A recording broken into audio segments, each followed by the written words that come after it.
በሰሞኑን እጅግ በጣም በከፍተኛው ጭማሪ ያደረገ የነበረው የጥቁር ገበያ ወይም ደግሞ የሐዋላ ምንዛሬ እንደዚሁም የባንኮች ምንዛሬ ዋጋትና የግል ምንዛሬ ቢሮዎች ዋጋ በዛሬው ዕለት ከምን ደረሰ የሚለው መረጃ በዚህ ቪዲዮአችን አንድ በአንድ አብረን እንቃኛለን። በተጨማሪም ከኢትዮጵያ ብሔራዊ ባንክ አዲስ የወጣ መግለጫ አለ። ይህ መግለጫ እጅግ በጣም አነጋጋሪ ሆኗል። እሱ ምንድነው? በዚህ ቪዲዮአችን አብረን እንቃኘዋለን። ሰላም ጤና ይስጥልን ክቡራትና ክቡራን አድማጭ ተመልካቾቻችን እንደምን አላችሁ? እንደምን ቆይታችኋል? ዛሬ ህዳር 12 2018 ያለውን የጥቁር ገበያ ሐዋላ ምንዛሬና የባንኮችን የምንዛሬ ዋጋ ተመን እንደዚሁም የግል ምንዛሬ ቢሮዎች በአሁኑ ሰዓት ላይ በስንት እየገዙ ነው፣ በስንት እየሸጡ ነው የሚለው መረጃ በዚህ ቪዲዮአችን አንድ በአንድ አብረን እንቃኛለን። በዛሬው ዕለት በጥቁር ገበያ ወይም ደግሞ በሐዋላ ምንዛሬ የ14 ሀገራቶችን የምንዛሬ ዋጋ ተመን፣ በተጨማሪ በባንኮች ደረጃ ደግሞ የ6 ባንኮችን የምንዛሬ ዋጋ ተመን፣ ከ6ቱ ባንኮች አሪፍ ምንዛሬ የምንዛሬ የሚገኘው ባንክ የትኛው ባንክ ነው የሚለው መረጃ በዚህ ቪዲዮአችን አንድ በአንድ አብረን እንመለከታለን። በተጨማሪም በግል ምንዛሬ ቢሮዎች የስድስት ሀገራቶችን ምንዛሬ ዋጋ ተመን በዛሬው ዕለት ጨምሯል ወይስ ቀንሷል የሚለው መረጃ በዚህ ቪዲዮአችን አብረን እንመለከተዋለን። በሰሞኑን እጅግ በጣም ከፍተኛ ጭማሪ እያደረገ ያለው የጥቁር ገበያ ወይም ደግሞ የሐዋላ ምንዛሬ ከዚህ በኋላ እጅግ በጣም ከፍተኛ ቅናሽ ያሳያል እየተባለ ይገኛል። እናም ቤተሰቦች ከዚህ በኋላ ማርኬቱ ይቀያየራል ወይም ደግሞ ምንዛሬ እጅግ በጣም ቅናሽ ያሳያል የሚሉት ከምን ተነስተ ነው የሚለው በዝርዝር እንቃኘዋለን። ምንዛሬ ወይም ደግሞ ጥቁር ገበያ ይቀንሳል እየተባለ የሚገኘው የኢትዮጵያ ብሔራዊ ባንክ አዲስ ባወጣው መግለጫ ነው። የኢትዮጵያ ብሔራዊ ባንክ እንደገለጸው ከሆነ ለሶስት ወራት ጨረታ $520 ሚሊዮን እንዳስቀመጠም ተናግረዋል። 520 ሚሊዮን ማለት እጅግ በጣም ከፍተኛ ነው። እንደዚሁም ደግሞ በየ15 ቀኑ ለባንኮች የዶላር ጨረታም እንደሚያደርግም ገልጸዋል። በአጠቃላይ በዚህ በሶስት ወር ብቻ ለባንኮች $520 ሚሊዮን ጨረታ ያደርጋል ማለት ነው። እናም ቤተሰቦች ይሄ ደግሞ የሚያሳየው ጥቁር ገበያውን እጅግ በጣም በከፍተኛው እንደሚያዳክሙ፣ እንደዚሁም ደግሞ የባንኮችን የምንዛሬ ዋጋና እንደዚሁም የግል ምንዛሬ ቢሮዎችን የምንዛሬ ዋጋ እንዲያሽቆለቁል ወይም ደግሞ እንዲቀንስ እንደሚያደርገውም ገልጸዋል። ጨረታውም በዚህ ወር የዶላር ጨረታም እንዳለም ገልጸዋል። የጨረታውም ቀን ህዳር 23 እንደሆነም ተናግረዋል። ሁለተኛው ጨረታ ደግሞ ታህሳስ 7 የዶላር ጨረታ እንደሚደረግም ገልጸዋል። እናም ቤተሰቦች አንዳንድ ምሁራን እንደሚናገሩት ከሆነ ጥቁር ገበያውም ደግሞ ሐዋላ እጅግ በጣም በከፍተኛው ቅናሽ ያደርጋል እያሉ ይገኛሉ። እናም ቤተሰቦች እሱን እንግዲህ በጊዜ ቆይታ አብረን እንመለከተዋለን። ቤተሰቦች አብዛኛውን ጊዜ እንደምናደርገው በኮሜንት ላይ የምትጠይቁ ጥያቄዎችን መልሰጣለን። እናም በዛሬው ዕለት ምን ያህል ኮሜንቶች አሉ፣ ምን ያህል ኮሜንቶችን እንመልሳለን፣ አንድ በአንድ በዚህ ቪዲዮአችን አብረን እንቃኘዋለን። የመጀመሪያውም ኮሜንት እንደዚህ የሳዑዲ ሪያልን በአቢሲኒያ ባንክ ገንዘባችን መላክ እንችላለን እንዴ ብሎ ጠይቀዋል። በሚገባ ይቻላል። በአቢሲኒያ ባንክ፣ በኢትዮጵያ ንግድ ባንክ፣ በአብዛኞቹ ባንኮች እንዳለ መላክ ትችላላችሁ። ነገር ግን አዳዲስ ባንኮች ከሆኑ ላይሰሩላችሁ ይችላሉ። ለምሳሌ እንደነ አምሃራ ባንክ አይነት ማለት ነው። የአምሃራ ባንክ አንዳንድ ቦታ ላይ ሊሰራ ይችላል፣ እንደዚህም ደግሞ አንዳንድ ቦታ ላይ አይሰራም ማለት ነው። ይሄ ደግሞ የሚያሳየው ሙሉ በሙሉ አክቲቭ እንዳልሆነ ያሳያል። እናም ቤተሰቦች ገንዘባችሁን ከሳዑዲ ሆናችሁ ወደ አቢሲኒያ ባንክ ገንዘባችሁን የምትልኩበት መንገድ በጣም ብዙ ነው። በስዊፍት መላክ ትችላላችሁ፣ እንደዚሁም በኤጀንሲዎች ገንዘባችሁን መላክ ትችላላችሁ። ቀጣይኛው ኮሜንት እንደዚህ ይላል። በባለፈው ከሳዑዲ ወደ ኦሮሚያ ባንክ ገንዘቡን ልኩ ገንዘቡ ያልገባለት የቻናላችን ቤተሰብ ኮሜንቱ ምን እንደሚል አብረን እንመልከተው። 10 ቀን ሆነው እስካሁን ድረስ ገንዘቡን ከላኩት፣ ነገር ግን እስካሁን ድረስ አካውንት ላይ ገንዘቡ አልገባም፣ ተመልሶም ደግሞ ወደ ተላከበትም አካውንት ገንዘቡ ተመልሶ አልገባም እያለ ይገኛል። ምን መሰላችሁ ቤተሰቦች፣ እኔም እንደዚሁ በዚህ ወራት እንደዚሁ አጋጥሞኝ ነበር። ወደ 15 ቀን ቆይቶ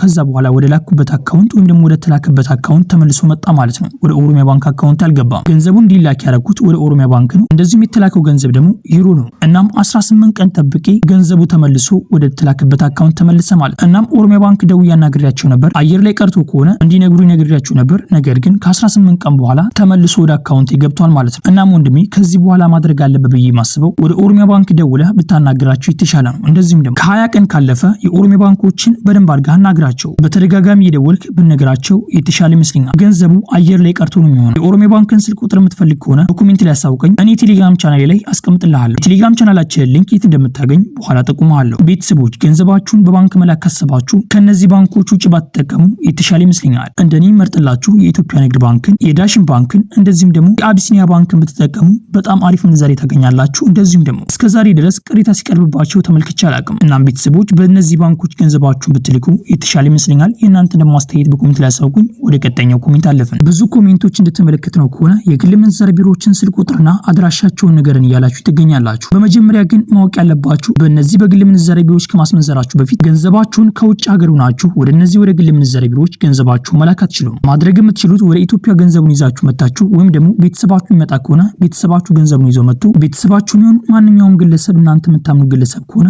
ገንዘቡን ይዘው መጥቶ ወደ እነዚህ ወደ ግል ምንዛሬ ቢሮዎች በመሄድ ገንዘቡን ማስመንዘር ይችላል። እነዚህ የግል ምንዛሬ ቢሮዎች ደግሞ ህጋዊ ናቸው። አንድ ነገር ካጠፉ በመንግስት ይጠየቃሉ ማለት ነው። እናም ቤተሰቦች እነዚህ የግል ምንዛሬ ቢሮዎች እጅግ በጣም ከፍተኛ ጥንቃቄ አላቸው። እናም ቤተሰቦች ገንዘባችሁን ይዛችሁ መጣችሁ ግለሰቦች ካላችሁ ወደ እነሱ ሄዳችሁ ብታስመነዝሩ እንደዚሁም ደግሞ ገንዘባችሁ መላክ ካሰባችሁ ደግሞ ለቤተሰባችሁም ደግሞ ለምታምኑ ግለሰብ ልካችሁ ገንዘቡን የግል ምንዛሬ ቢሮዎች ጋር ሄዳችሁ ብታስመነዝሩ የተሻለ ይመስለኛል። አሪፍ ምንዛሬ ያላቸው እንደዚሁም ደግሞ ከባንኮች ጋር እጅግ በጣም ሰፊ ልዩነት አላቸው። እንደዚሁም ደግሞ ከጥቁር ገበያ ወይም ደግሞ ከሐዋላ ምንዛሬ ጋር እጅግ በጣም ትልቅ ፉክክር አላቸው። እናም ቤተሰቦች እነዚህ የግል ምንዛሬ ቢሮዎችን አድራሻና ስልክ ቁጥራቸውን የቴሌግራም ቻናላችን ላይ አስቀምጠንላችኋል። የቴሌግራም ቻናላችን ሊንክ እንደምታገኙ በኋላ ጠቁማችኋለሁ። ቤተሰቦች የዛሬው ኮሜንት ይመስል ነበርም። ያልተመለሱ ኮሜንቶች እጅግ በጣም ብዙ ኮሜንቶች አሉን። እነዛን ኮሜንቶች ደግሞ በቀጣይ ቪዲዮ ወይም ደግሞ በዛኛው ቻናላችን እንመልስላችኋለን። ቤተሰብ ይህ ቪዲዮ ሌላ ኢትዮጵያ ወገኖቻችን ይጠቅማሉ ብላችሁ ካሰባችሁ ይህን ቪዲዮ ሼር አድርጉላቸው። እንደዚሁም ደግሞ ቪዲዮውን ላይክ ማድረግ ሌላ ኢትዮጵያ ወገኖቻችን ጋር ተደራሽተው ማድረግ ትችላላችሁ። ቻናላችን ደግሞ ሰብስክራይብ በማድረግ ቀጣይ የምለቃቸው ቪዲዮዎች በፍጥነት እንደርሳችሁ ማድረግ ትችላላችሁ። ያላችሁ ደግሞ አስተያየት በኮሜንት ላይ ጻፉልኝ። ጥያቄም ካላችሁ በኮሜንት ላይ አሳውቁ። የምናውቀው ከሆነ እንመልስላችኋለን። ቤተሰቦች ቪዲዮ ላይክ ያደርጋችሁ እስከ ቪዲዮ መጨረሻ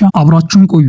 በቅድሚያም የምናገኘው አንድ አሜሪካን ዶላር በአሁኑ ሰዓት ላይ በጥቁር ገበያ ሐዋላ ምንዛሬም እየተመነዘረበት ያለው ዋጋም 181 ብር ከ16 ሳንቲም እየተመነዘረ ሲሆን 100 የአሜሪካን ዶላሮች ደግሞ 18116 ብር በኢትዮጵያ ብር በጥቁር ገበያ ሐዋላ ምንዛሬ በዛሬው ዕለት ሲመነዘር የአሜሪካን ዶላርን በአሁኑ ሰዓት ላይ በከፍተኛ ዋጋ ይዛ የሚገኘው ባንክ የአባይ ባንክ ነው። የአባይ ባንክ አንድ የአሜሪካን ዶላር እየገዛበት ያለው ዋጋም 151 ብር ከ45 ሳንቲም እየገዛ ሲሆን እየሸጠበት ያለው ዋጋ ደግሞ 154 ብር ከ48 ሳንቲም እንስ ይሸጣል። የኢትዮጵያ ንግድ ባንክ አንድ የአሜሪካን ዶላር እየገዛበት ያለው ዋጋ 150 ብር ከ52 ሳንቲም እየገዛ ሲሆን እየሸጠበት ያለው ዋጋ ደግሞ 153 ብር ከ53 ሳንቲም እንስ ይሸጣል። የግል ምንዛሬ ቢሮዎች በአሁኑ ሰዓት ላይ አንድ የአሜሪካን ዶላር እየገዙበት ያለው ዋጋ 173 ብር ከ30 ሳንቲም እየተገዛ ሲሆን እየተሸጠበት ያለው ዋጋ ደግሞ 176 ብር ከ77 ሳንቲም እንስ ይሸጣል። በቀጣይ የምናገኘው አንድ ዩሮ በአሁኑ ሰዓት ላይ በጥቁር ገበያ ሐዋላ ምንዛሬም እየተመነዘረበት ያለው ዋጋ 208 ብር ከ74 ሳንቲም እየተመነዘረ ሲሆን 100 ዩሮዎች ደግሞ 20874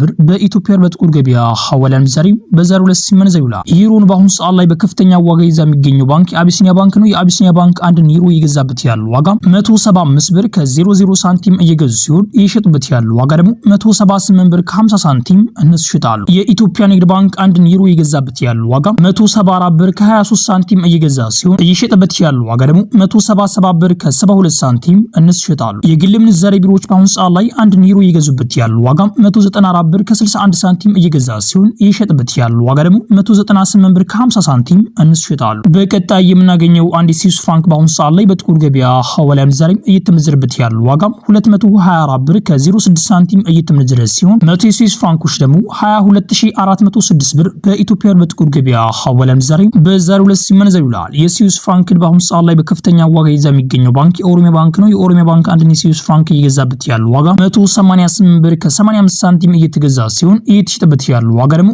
192 ብር ከ63 ሳንቲም እነሱ ይሸጣል። በቀጣይ የምናገኘው አንድ የካናዳ ዶላር በአሁኑ ሰዓት ላይ በጥቁር ገበያ ሐዋላ ምንዛሬም እየተመነዘረበት ያለው ዋጋ 128 ብር ከ59 ሳንቲም እየተመነዘረ ሲሆን 100 የካናዳ ዶላሮች ደግሞ 12859 ብር በኢትዮጵያ በጥቁር ገበያ ሐዋላ ምንዛሬም በዛሬው ዕለት ሲመነዘር ይውላል። የካናዳ ዶላርን በአሁኑ ሰዓት ላይ በከፍተኛ ዋጋ ይዛ የሚገኘው ባንክ የአዋሽ ባንክ ነው። የአዋሽ ባንክ አንድ የካናዳ ዶላር በአሁኑ ሰዓት ላይ የገዛበት ያለው ዋጋ 108 ብር ከ12 ሳንቲም እየገዛ ሲሆን እየሸጠበት ያለው ዋጋ ደግሞ 110 ብር ከ28 ሳንቲም እነሱ ይሸጣሉ። በቀጣይ የምናገኘው አንድ የአውስትራሊያን ዶላር በአሁኑ ሰዓት ላይ በጥቁር ገበያ ሐዋላ ምንዛሬም እየተመነዘረበት ያለው ዋጋ 116 ብር ከ88 ሳንቲም እየተመነዘረ ሲሆን 100 የአውስትራሊያን ዶላሮች ደግሞ 11688 ብር በኢትዮጵያ በጥቁር ገበያ ሐዋላ ምንዛሬም በዛሬው ዕለት ሲመነዘር ይውላል። በቀጣይ የምናገኘው አንድ ፓውንድ ስተርሊንግ በአሁኑ ሰዓት ላይ በጥቁር ገበያ ሐዋላ ምንዛሬም እየተመነዘረበት ያለው ዋጋ 237 ብር ከ25 ሳንቲም እየተመነዘረ ሲሆን 100 ፓውንድ ስተርሊንግ ደግሞ 23725 ብር በኢትዮጵያ በጥቁር ገበያ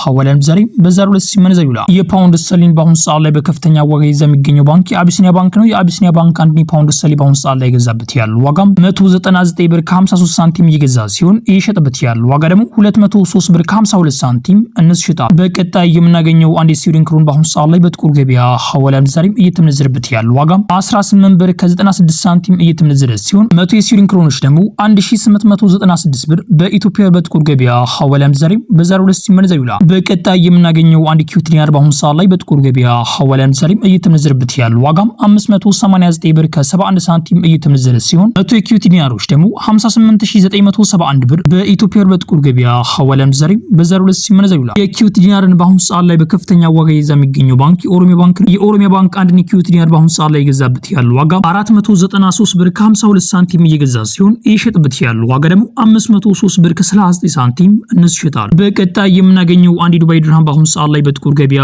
ሐዋላ ምንዛሬም እየተመነዘረበት ያለው ዋጋ 179 ብር ከ31 ሳንቲም እየተመነዘረ ሲሆን 100 የዱባይ ድርሃሞች ደግሞ 4931 ብር በኢትዮጵያ ብር በጥቁር ገበያ ሐዋላ ምንዛሬ በዛሬው ዕለት ሲመነዘር ይውላል። የዱባይ ድርሃምን በአሁኑ ሰዓት ላይ በከፍተኛ ዋጋ ይዛ የሚገኘው ባንክ የአዋሽ ባንክ ነው። የአዋሽ ባንክ አንድ የዱባይ ድርሃም እየገዛበት ያለው ዋጋ 43 ብር ከ69 ሳንቲም እየተገዛ ሲሆን እየተሸጠበት ያለው ዋጋ ደግሞ 44 ብር ከ56 ሳንቲም እንስ ይሸጣል። የኢትዮጵያ ንግድ ባንክ አንድ የዱባይ ድርሃም እየገዛበት ያለው ዋጋ 40 ብር ከ98 ሳንቲም እየገዛ ሲሆን እየተሸጠበት ያለው ዋጋ ደግሞ 41 ብር ከ80 ሳንቲም እንስ ይሸጣል። የግል ምንዛሬ ቢሮዎች በአሁኑ ሰዓት ላይ አንድ የዱባይ ድርሃም እየገዙበት ያለው ዋጋ 45 ብር ከ95 ሳንቲም እየገዛ ሲሆን እየተሸጠበት ያለው ዋጋ ደግሞ 46 ብር ከ87 ሳንቲም እንስ ይሸጣል። በቀጣይ የምናገኘው አንድ የሳዑዲ ሪያል በአሁኑ ሰዓት ላይ በጥቁር ገበያ ሐዋላ ምንዛሬ እየተመነዘረበት ያለው ዋጋ 48 ብር ከ29 ሳንቲም እየተመነዘረ ሲሆን 100 የሳዑዲ ሪያሎች ደግሞ 4829 ብር በኢትዮጵያ ብር በጥቁር ገበያ ሐዋላ ምንዛሬ በዛሬው ዕለት ሲመነዘር ይውላል። የሳዑዲ ሪያልን በአሁኑ ሰዓት ላይ በከፍተኛ ዋጋ ይዛ የሚገኘው ባንክ የአዋሽ ባንክ ነው። የአዋሽ ባንክ አንድ የሳዑዲ ሪያል እየገዛበት ያለው ዋጋ 42 ብር ከ76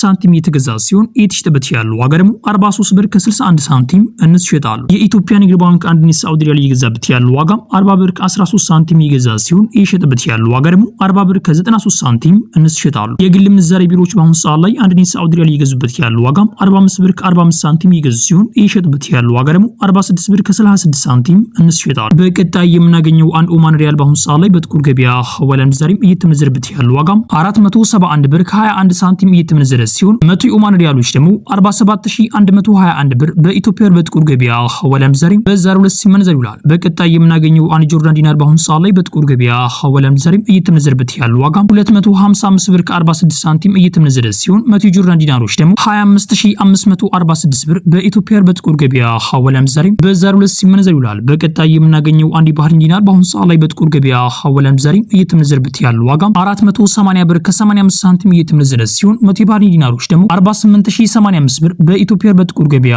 ሐዋላ ምንዛሬ በዛሬው ዕለት ሲመነዘር ይውላል። በቀጣይ የምናገኘው አንድ እስራኤል ሽቅል በአሁኑ ሰዓት ላይ በጥቁር ገበያ ሐዋላ ምንዛሬ እየተመነዘረበት ያለው ዋጋ 55 ብር ከ12 ሳንቲም እየተመነዘረ ሲሆን 100 እስራኤል ሽቅሎች ደግሞ 5512 ብር በኢትዮጵያ በጥቁር ገበያ ሐዋላ ምንዛሬ በዛሬው ዕለት ሲመነዘር ይውላል። ቤተሰቦች የዛሬው ምንዛሬ መረጃ ይሄን መስል ነበር። ቤተሰቦች የቴሌግራም ቻናላችን ሊንክ የት እንደምታገኙ ለጠቁማችሁ። የቴሌግራም ቻናላችን ሊንክ ከዚህ ቪዲዮ ስር ያለውን ጽሁፍ አንዴ ተነኩታላችሁ። ከዛ በኋላ ብዙ ጽሁፎች ይመጡላችኋል። እነዛን ጽሁፍ ደግሞ አንዴ ስነኳቸው ብዙ ጽሁፎች ይመጡላችኋል። ከነዛ ጽሁፍ ውስጥ እንግዲህ የቴሌግራም ቻናል ሊንክ የሚላለ አጠገቡ ያለውን የሰማያዊ ከለር ጽሁፍ አለ። እሱን አንዴ ስነኩት ወደ ቴሌግራም ቻናላችን ይወስዳችኋል። መጀመሪያ ግን ቴሌግራም ሊኖራችሁ ይገባል። ቴሌግራም ካላችሁ ወደ ቴሌግራም ቻናላችን ይወስዳችኋል። እዛ የግል ምንዛሬ ቢሮዎችን አድራሻና ስልክ ቁጥር እንደዚሁም ደግሞ አዳዲስ መረጃዎች ካሉ በዛ የምናሳውቃችሁናል። ቤተሰቦች ይሄ ቪዲዮ ሌላ ኢትዮጵያ ወገኖቻችን ይጠቅማል ብላችሁ ካሰባችሁ ቪዲዮ ሼር አድርጉላቸው። እንደዚሁም ደግሞ ቪዲዮ ላይክ ማድረግ ሌላ ኢትዮጵያ ወገኖቻችን ጋር ተደራጅታችሁ ማድረግ ትችላላችሁ። ቻናላችንን ሰብስክራይብ ማድረጋችሁን ያዘነጉ ቤተሰቦች ኢንሻአላህ በቀጣይ ቪዲዮ እስከምንገናኝ ቸር ቆዩልኝ።